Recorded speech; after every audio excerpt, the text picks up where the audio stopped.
I have a short story to tell you about Dr. Leather and how happy I am about their services. Alam niyo ba that during the pandemic, nasira itong mga LV bags ko. Itong mga pouch na to, yung collection ko to eh.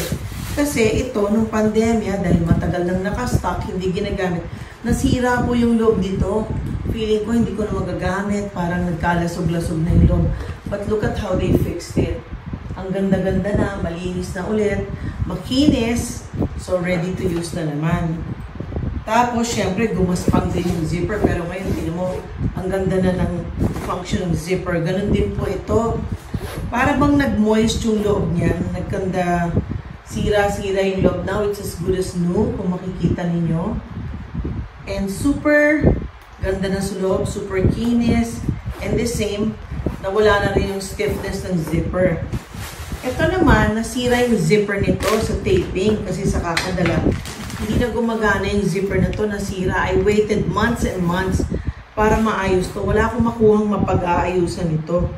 And then, dinala ko sa Dr. Leather.